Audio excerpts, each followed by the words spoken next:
It's Wednesday, October 26th. From inside the WTOP newsroom, this is the DMV Download, brought to you by Steamfitters Local 602. Get an estimate and learn more at steamfitters-602.org.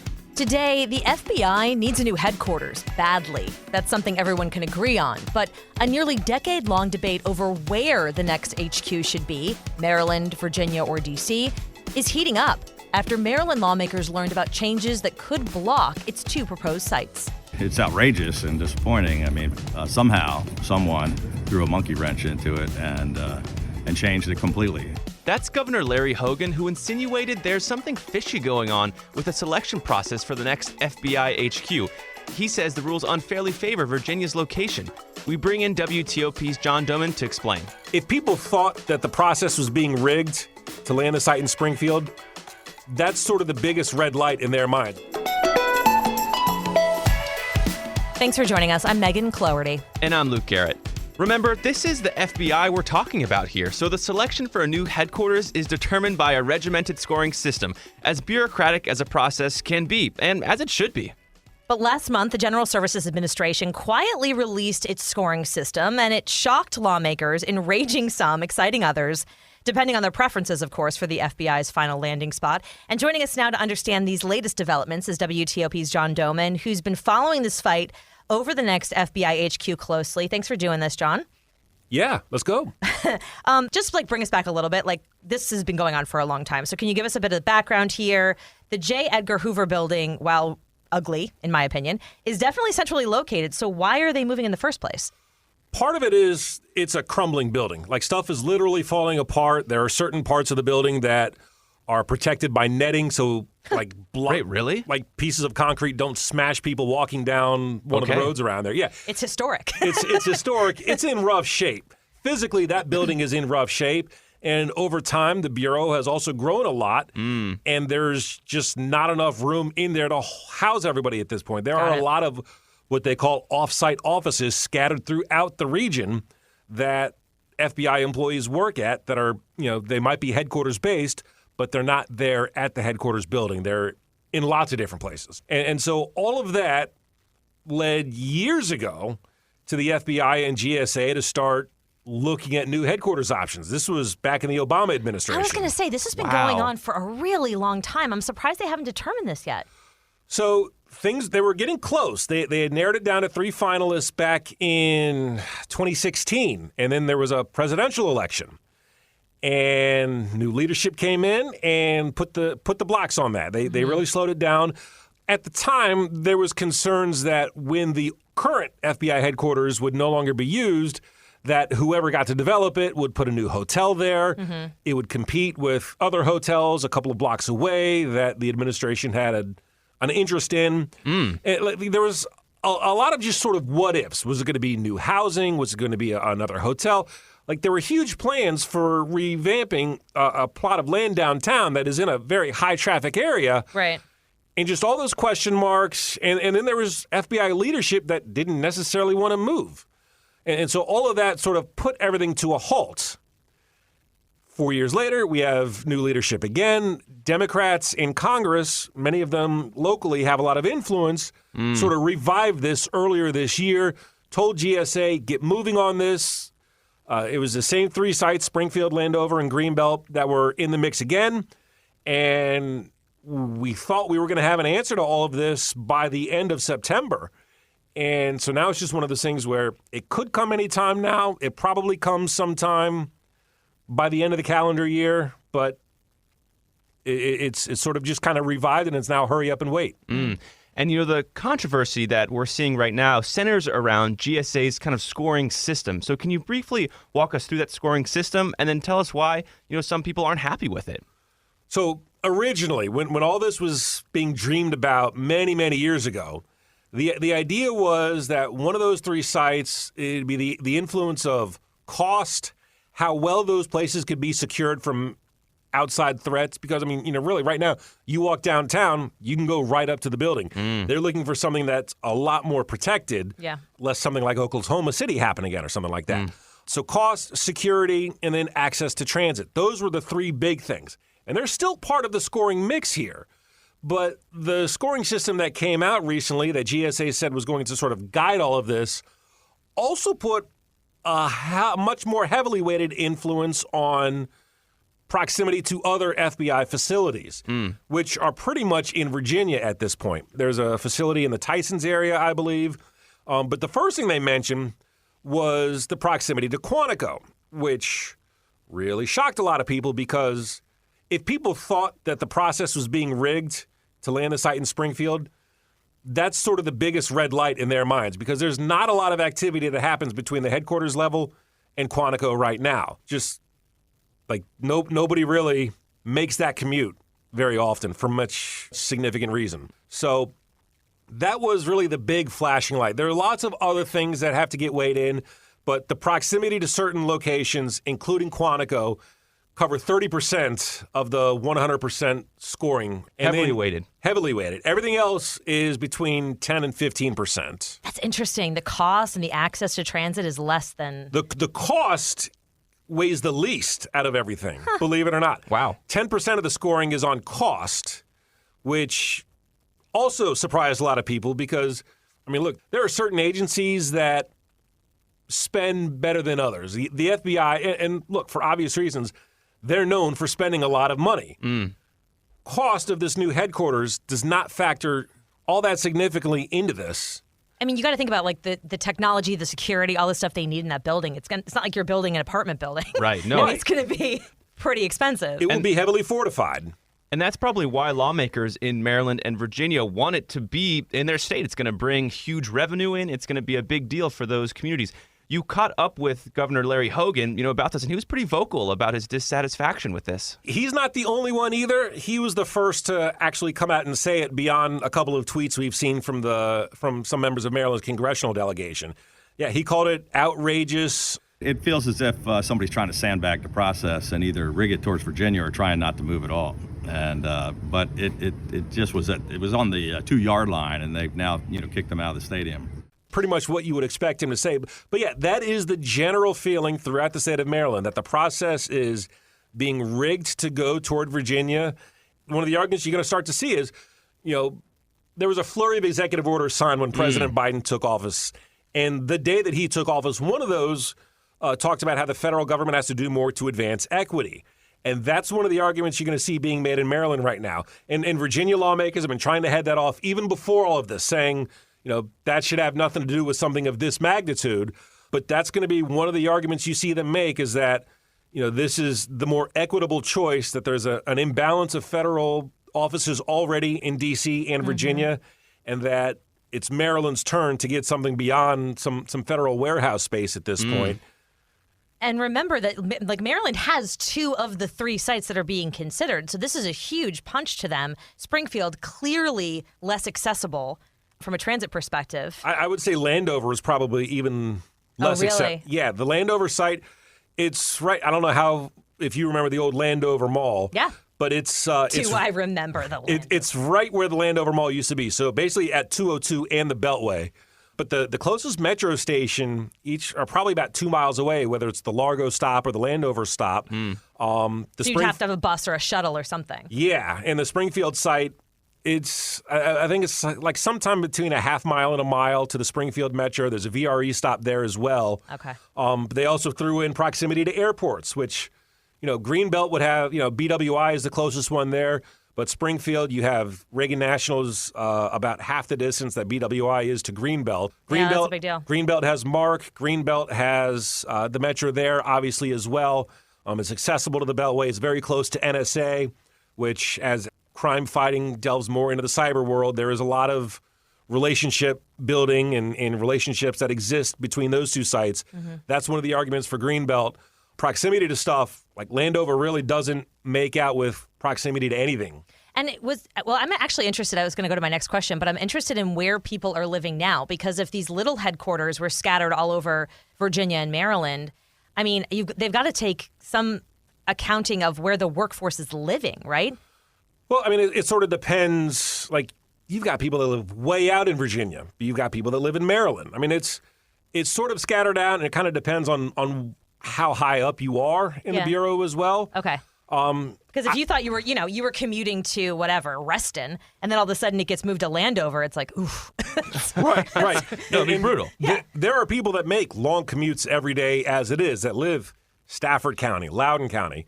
And obviously this would have a major impact if it does move into Maryland. They chose that, though. I mean, I guess if this wouldn't be their choice. And this all goes back to, this is really, I mean, this has been going on for so long. We all know the name Steny Hoyer. And, Majority Leader was really leading this charge. One of these sites is in his district.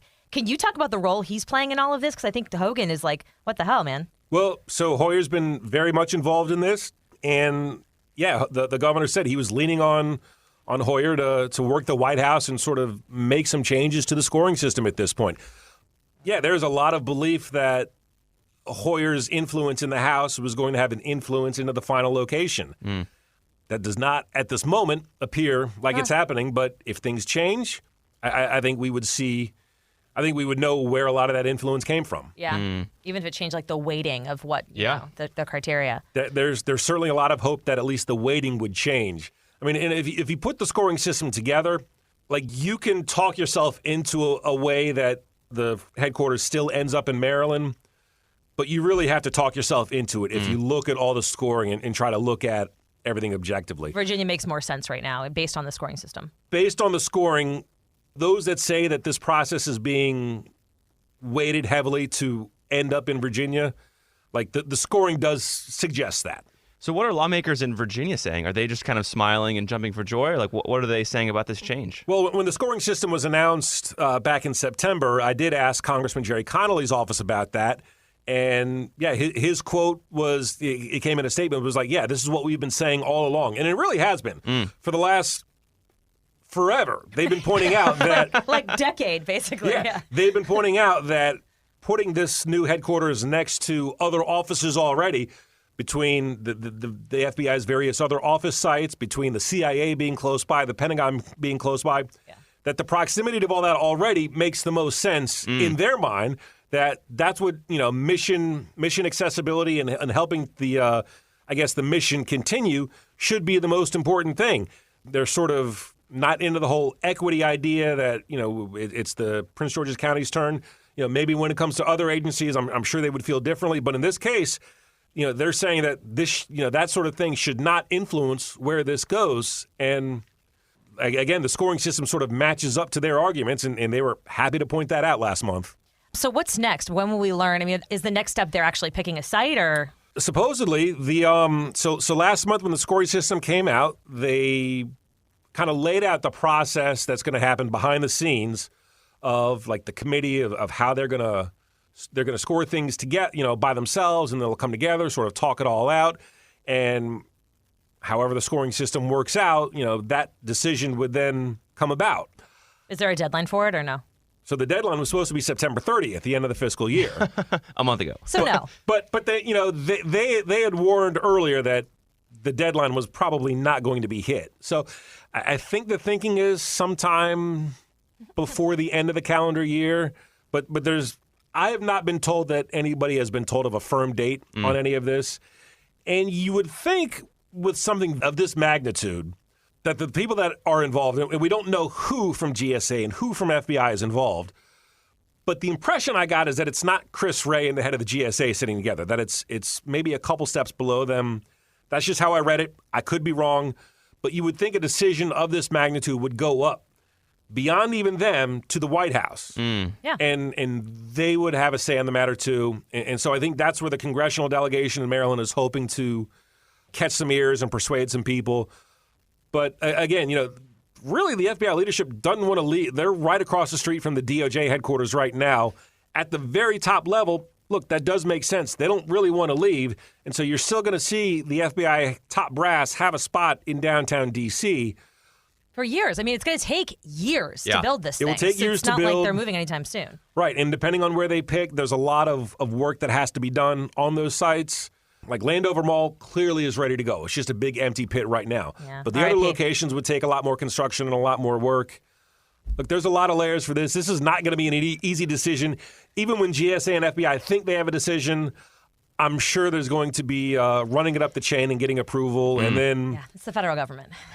and then we'll see. Yeah, so the goal is to maybe have a decision by the end of the calendar year, but you're almost talking in the idea that it's not going to happen until next spring, the way that the the wheels of government as slow as they turn.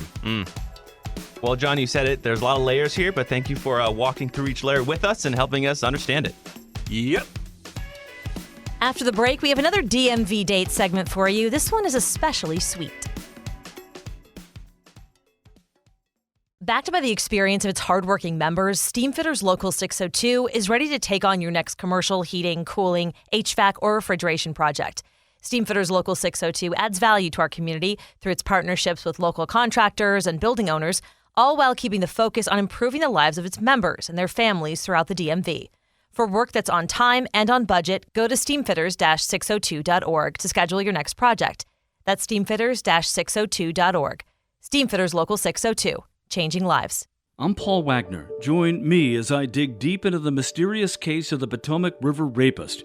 Listen to Unknown Subject, Season 3 of WTOP's award-winning American Nightmare podcast series, available now wherever you get your podcasts.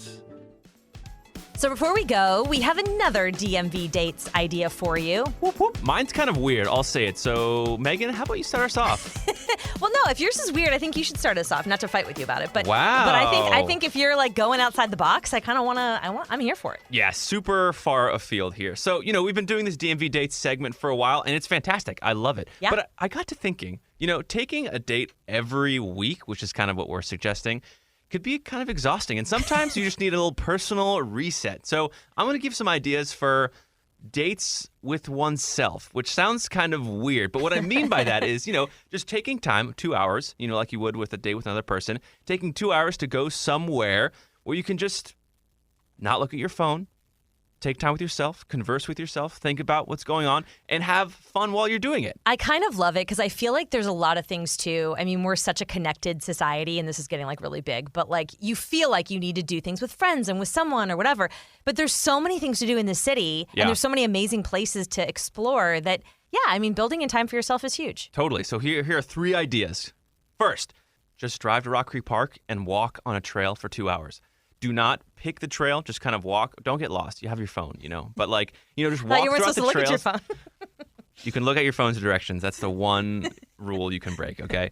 And just walk through Rock Creek Park and just have time to think. Walking stimulates great thought. That's proven. And so that's idea 1. Number 2, go to the National Gallery of Art and just look at pieces of art love alone. that idea, yeah. The one thing I hate about going to museums with other people, I love other people, but they want to go to different, paintings and stuff. Sometimes I want to look at a darn painting for, 30 minutes and just stare into the eyes of Rembrandt. Wait, you're one of those That's it. people? Yes, and I do love not that. I don't want- do that. I get bored easily. Yeah. I'm sorry to say. No, it's okay. I mean, I get bored by most, but sometimes I just want to look at a flower or a Rembrandt and just stare at it and not have, worry about other people, Right. Third idea, this is kind of more intensive. I'm actually doing it this weekend, is driving out and just going on a camping trip by yourself. That's kind of extreme level, Yeah. here.